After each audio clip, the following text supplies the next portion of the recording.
500 ans, hisser la grand-voile de l'aventure, pour voguer vers son destin, sur les océans, comme dans tous ces rêves d'enfants. Vaillant capitaine, sur la mer profonde, il partit vers l'inconnu et découvrit le nouveau monde.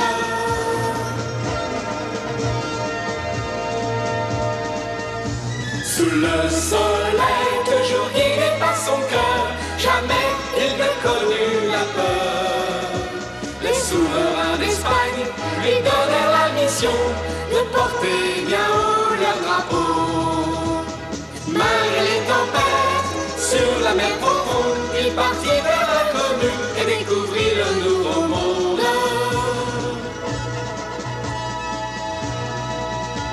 Ces caravelles voguèrent vers le mystère d'une terre inexplorée. Au-delà des mers, cet homme courageux s'appelait Christophe Colomb.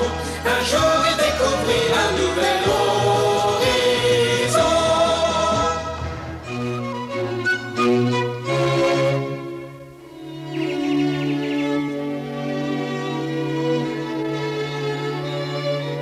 À l'automne de l'année 1476, Christophe Colomb débarqua à Lisbonne. À cette époque, dans la capitale portugaise, il y avait un centre de recherche pour les techniques de navigation qui avait pris la succession de l'arsenal de Sagres, fondé par Henri le Navigateur. Cette école de marine était connue dans toute l'Europe. Christophe Colomb décida donc de la visiter et de s'y instruire.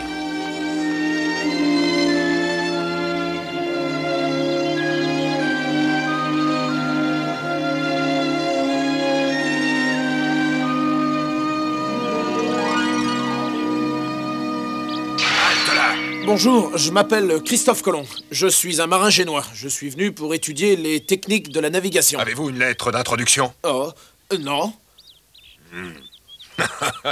Vous êtes devant l'école royale de la marine. Croyez-vous qu'on laisse entrer n'importe qui? Vous m'interdisez donc l'entrée? Évidemment. Passe ton chemin, génois. Restez!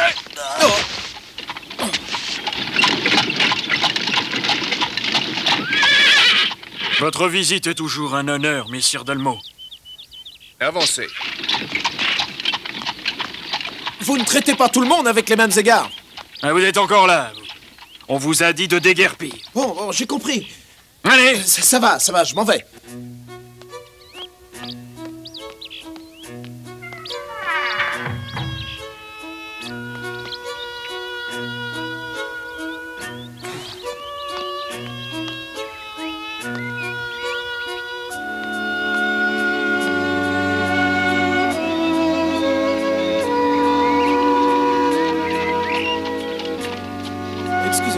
Connaissez-vous un marchand génois installé par ici? Je connais un, son magasin est au fond de cette cour. Ah oui, je le vois. Merci, monsieur.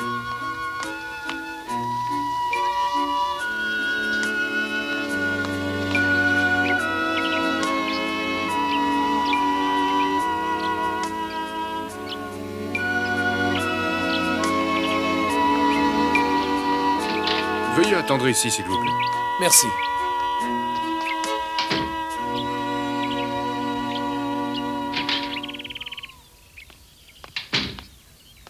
Monsieur Colomb, bienvenue chez moi, cher compatriote. Mon nom est Basile Fiocchini.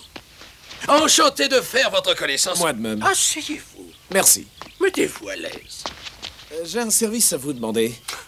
N'hésitez pas, je vous écoute.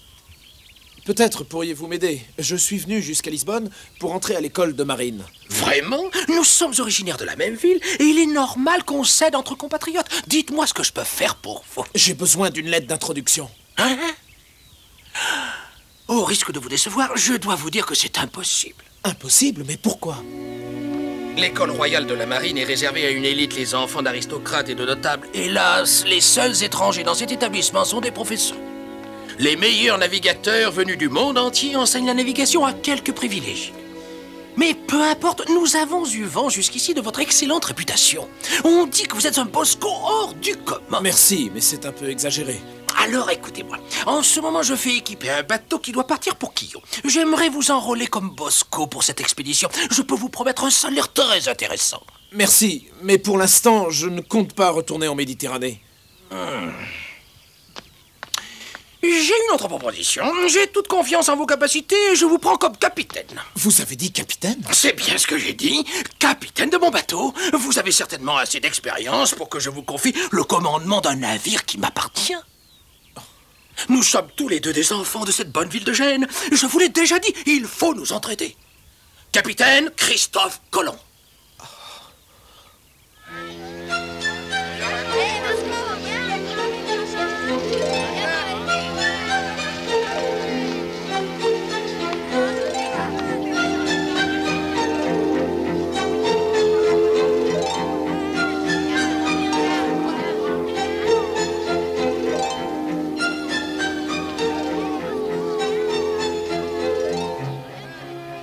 Mon navire doit lever l'ancre dans 1 mois. Faites-moi connaître votre décision d'ici là. Je compte sur vous, capitaine Colomb.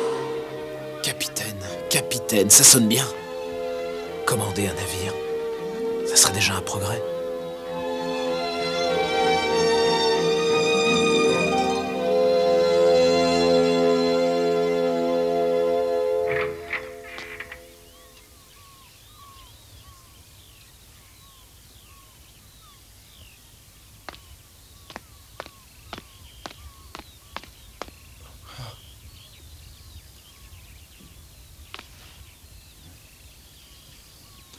Cette carte n'est pas à vendre.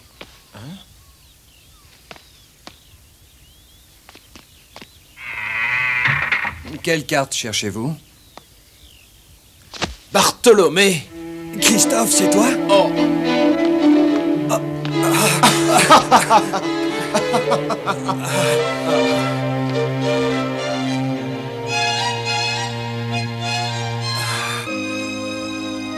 Pour gagner sa vie, le jeune frère de Christophe Colomb avait décidé de quitter ses parents.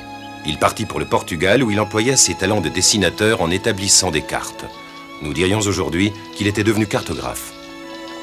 Tu veux entrer à l'école royale de la marine? Inutile d'y penser, Christophe. J'ai été voir un marchand génois qui m'a dit exactement la même chose que toi. Par contre, il m'a offert d'être le capitaine d'un de ses navires de commerce. Formidable! Peut-être, mais nos retrouvailles sont pour moi un signe du destin. Je vais refuser ce poste que l'on me propose. Mais pourquoi? La Méditerranée est mon berceau et je la connais bien. Mais j'ai appris que le monde est vaste. À moi. Oh. Tu t'es fait mal? Viens, on va voir maman. Tu as appris que le monde est vaste. Que veux-tu dire par là? En regardant cette carte d'Afrique dans ta boutique. Eh bien, j'ai compris ce que j'avais vraiment envie de faire et quelle était ma destinée. Tu veux explorer le continent africain, c'est ça? Oui, je veux compléter cette carte qui est encore inachevée.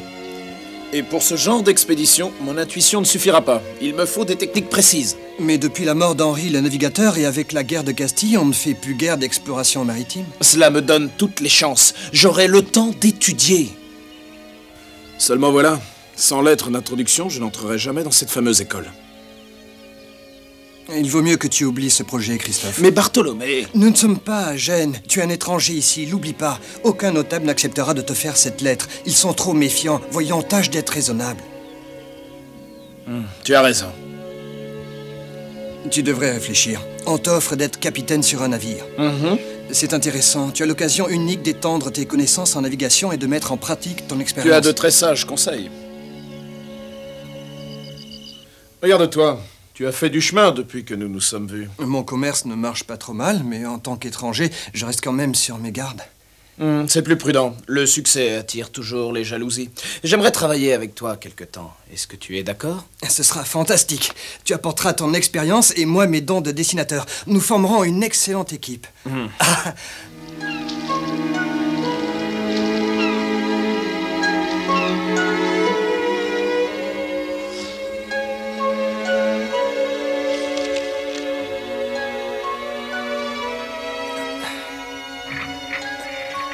Bonjour, Monsieur Colomb.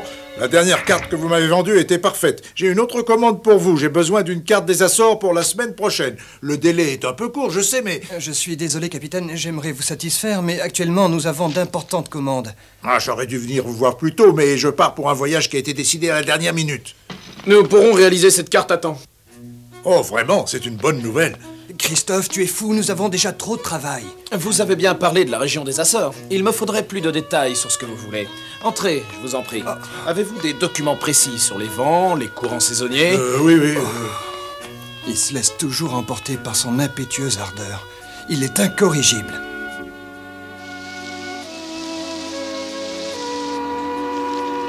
Elle sera prête dans une semaine. C'est parfait, merci.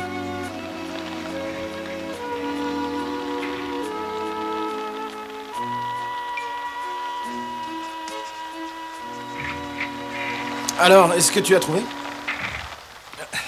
Hélas, je n'ai pas trouvé exactement ce que nous cherchions. La population garde jalousement ces documents. On ne livre pas facilement des renseignements à un étranger. Oui, je comprends.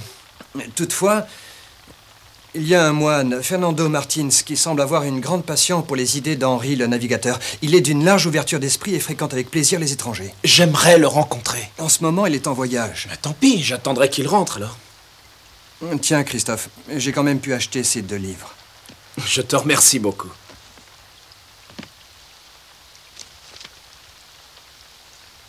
Tiens, il me semble avoir déjà vu ce tableau dans un autre livre. Je n'ai pas pu trouver mieux que ces 2 livres. Je pense que toute la documentation intéressante se trouve dans la bibliothèque de l'École royale de marine. Ne t'inquiète pas, Bartholomé, ces livres me seront quand même très utiles. Tu sais, Christophe, depuis que tu travailles avec moi, les affaires sont florissantes. Tu es très doué pour établir et dessiner les cartes. Pourquoi ne resterais-tu pas définitivement avec moi? Nous aurions les meilleures cartes de tout Lisbonne.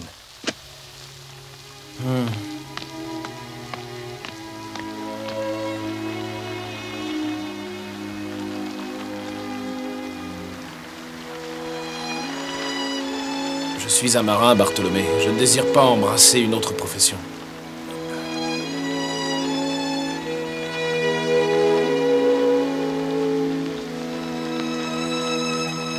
La seule passion, c'est naviguer pour découvrir de nouvelles terres. Allez-y! Arrêtez, descendez maintenant! Encore! Doucement! Voilà! Protagoniste de plus. Là, nous sommes d'accord. Nous pouvons conclure un marché. C'est toujours un plaisir de faire des affaires avec vous. Appuyez, bon sang! On fait ce qu'on peut, on n'est pas des bœufs. Allongez les voiles! Maintenez la barre! Droit devant! Oui, parce que... Votre bateau appareille pour quel port? Bader, nous allons acheter du sucre en cette saison sèche. Nous embarquons beaucoup de barils d'eau. C'est beaucoup plus prudent. Ils vont faire voile vers Madère. Ah, Monsieur Colomb! Ah, c'est vous, bonjour. Comment allez-vous? Bien, merci, et vous? Savez-vous qu'à Lisbonne, on dit que vous êtes le meilleur dessinateur de cartes? Qu'est devenu le marin? Je suis toujours marin, mais j'attends pour l'instant. Et vous en avez assez d'attendre. Dites-moi la vérité. L'odeur de la mer et le tangage des bateaux commencent à vous manquer. Oui, c'est vrai. Ah, je m'en doutais. C'est bien naturel. Mon navire part dans 2 semaines. Je vais vous sortir de votre morosité. Venez jusqu'à mon bureau, nous allons discuter. Allons. Christophe! Je savais que je te trouverais au port. Mais que se passe-t-il? Nous avons une commande de l'École royale de marine. Tu as dit l'École royale? Oui, ton excellente réputation a traversé leurs murs. Un des administrateurs sort à l'instant de ma boutique, tu te rends compte? J'ai l'impression de rêver. Oh, je suis désolé, monsieur. Cela ne veut pas dire qu'ils vont vous prendre comme élève. Vous allez simplement passer leur porte. Mais je ne demande rien de plus. Ainsi, je pourrais avoir accès à leur grande bibliothèque, consulter leur documentation et apprendre quels progrès ont été faits en matière de navigation. Je comprends votre enthousiasme. Acceptez sans remords. J'attendrai que vous ayez livré votre commande. Oh, merci, je suis le plus heureux des hommes.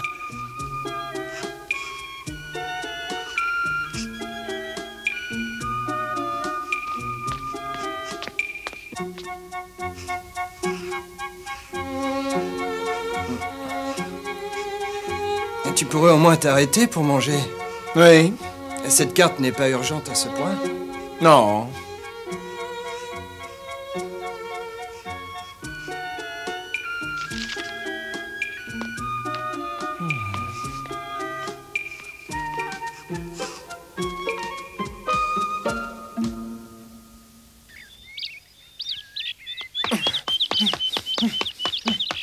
Halte!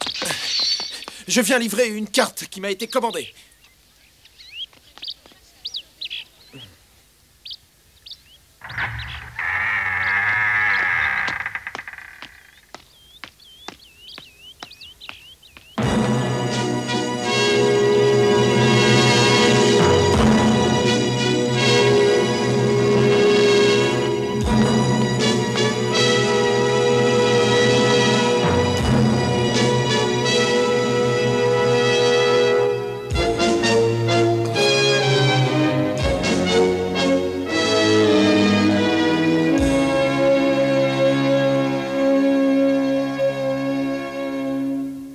Je vous salue, Henri le navigateur. Je m'appelle Christophe Colomb. Je suis venu à Lisbonne parce que je suis un de vos fervents admirateurs.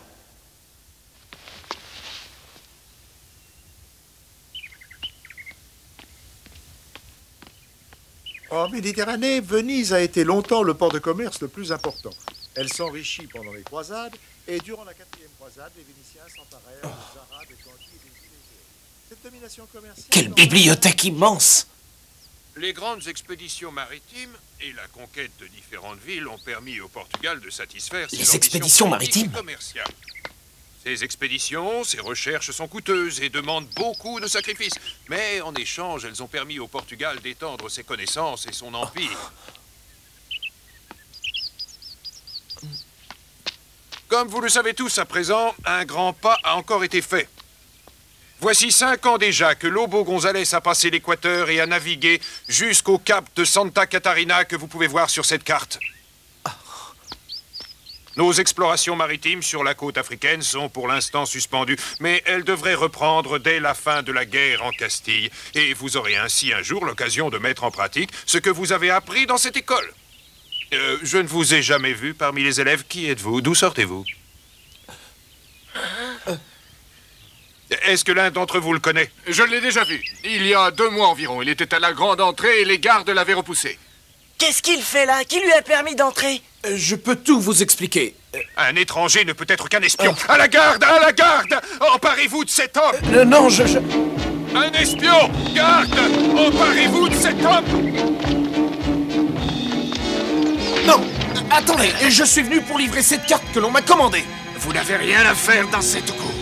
Vous étiez censé passer directement par le couloir principal. Vous êtes venu espionner pour le compte de votre pays. C'est faux. Je voulais simplement m'instruire et étudier. Un dessinateur de cartes qui voudrait étudier la navigation. Vous faites fausse route, je suis un marin. Ce sont les paroles d'Henri le navigateur qui m'ont poussé à venir ici. Il faut que je m'instruise pour partir un jour en exploration sur la mer. Ah, tu finis de raconter n'importe quoi. Nous t'arrêtons. Allez, suis-nous. Lâchez-moi. Pas d'histoire. Attendez.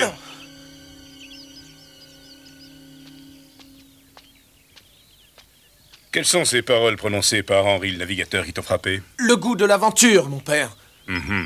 Un vieux marin que j'ai rencontré à Sagresse me les a enseignés. Si tu as en toi la passion et le goût de l'aventure, tu pourras naviguer vers un monde inconnu. Je suis un marin depuis mon plus jeune âge, et lorsque j'ai entendu ces mots, ce fut pour moi comme un appel de Dieu. Tu aurais souhaité être né plus tôt à l'époque du prince Henri. Oui, mais je sais qu'il n'est pas trop tard. Henri le navigateur disait encore qu'il faut aller jusqu'à la limite de ses capacités. Garde, libérez-le. Mais mon père, êtes-vous certain? C'est moi qui ai commandé une carte à ce jeune homme. Oh!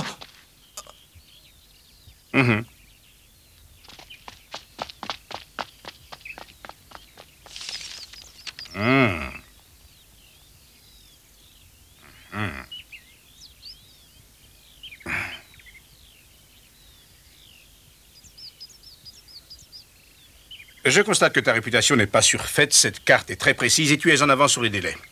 Mais, quand on n'appartient pas à cette école, c'est un crime grave d'assister à un cours sans permission, surtout pour un étranger. Malgré tes bonnes intentions, les règles restent les règles. Si un marin désobéit à son bosco, il risque de mettre en danger le bateau et la vie de tout le monde à bord. En mer, la moindre erreur peut avoir des conséquences fatales. Oui, je le sais, mon père. Je vous somme de partir sur le champ. Oh. Oui, je m'en vais, excusez-moi. Voyez-vous ça, un marin qui voulait étudier? Faut qu'il se prend-il? Un simple marin venir étudier dans l'école la plus réputée d'Europe. Non mais il rêve. Non mais quel idiot! Et il se rend pas compte de ce qu'il fait. C'est qu'un marin. On vous enseigne dans cette école à devenir de bons marins. Et pas autre chose, messieurs.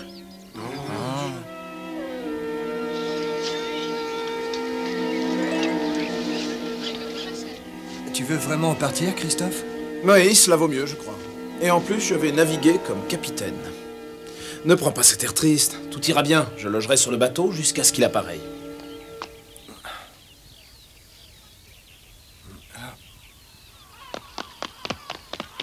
Christophe, des gardes arrivent par ici. Qu'est-ce qu'ils nous veulent?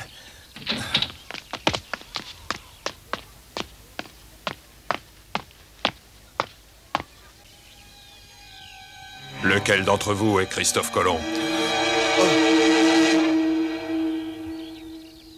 C'est moi, je suis Christophe Colomb. Demain, vous devrez vous rendre à l'école royale de la marine avec ce document.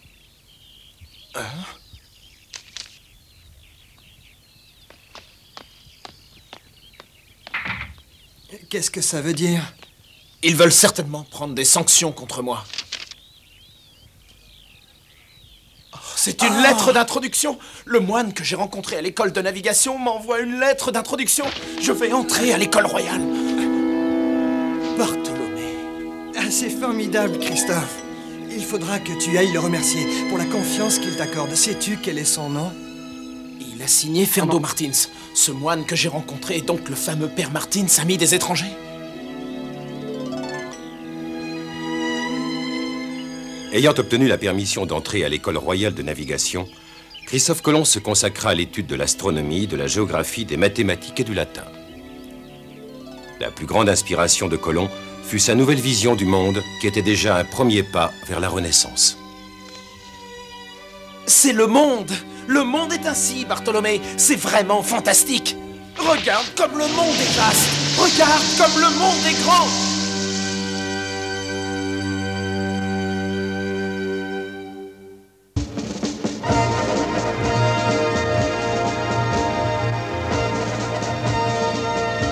Christophe Colomb, il est à 500 ans.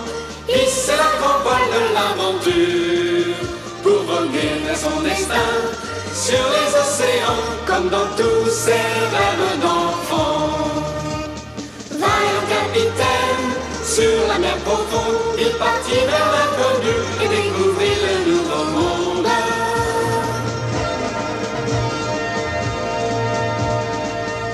Sous le soleil, toujours guidé par son cœur, jamais il ne connut la peur. Les souverains d'Espagne lui donnèrent la mission de porter bien haut leur drapeau. Malgré les tempêtes, sur la mer profonde, il partit vers l'inconnu et découvrit le nouveau monde.